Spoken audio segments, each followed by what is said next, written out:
defend the research proposals in an interactive session.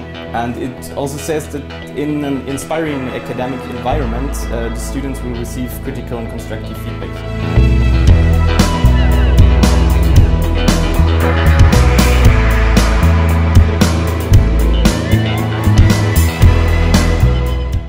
Günther's thesis aims to verify whether near real-time data from the environmental geosensors networks and mobile communication networks, together with geoscience concepts and geospatial methods, can be used to identify, quantify, and evaluate novel relationships within and among environmental conditions and collective human behavior. Implementation of the approach requires consideration of the following aspects: dimensionality in space, time, and attribute domains, real-time versus post-processing analysis, aggregation versus decomposition of the parameter, interpolation versus extrapolation with respect to the operational scale. All right. And actually my comment is very simple, and it refers to the title. It's the longest title in the group.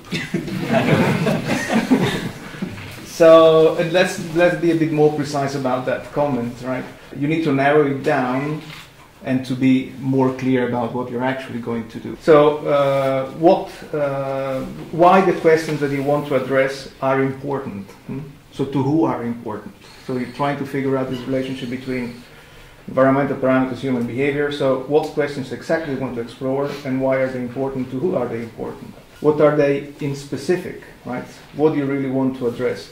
Is, for example, if you imagine you have certain weather conditions, like extremely bad or extreme weather conditions basically, for example, a very hot period or a very heavy rainfall over a couple of days, that may influence the overall mobility in the city. And of course we all know that to some extent, but with the kind of pervasive technologies now available and the data they generate, we are kind of able to sense that behavior or these dynamics, and also to quantify it.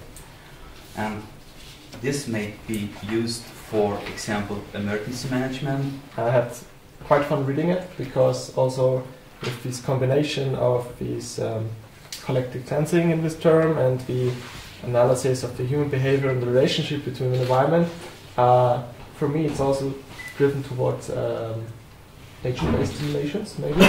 So this is an area I'm very interested in, so it was quite interesting. You have let's say a pack of methods or approaches, and according to the situations you choose the right one. But of course this means you have a plan and a structure inside, and you should really describe this in your proposal. Because the statement that the methodology is not fixed is just like I try something and I see if it's working or not. We just talked yesterday because this methodology is not fixed, and then I come across, well, okay, that's the methodology for me refers to a set of rules in order to test your approach or to test your questions and verify your hypotheses. The approach for me is kind of clear. It's collaborative sensing, the first step. The second step is context-aware analysis. And the third is adaptive geomonitoring.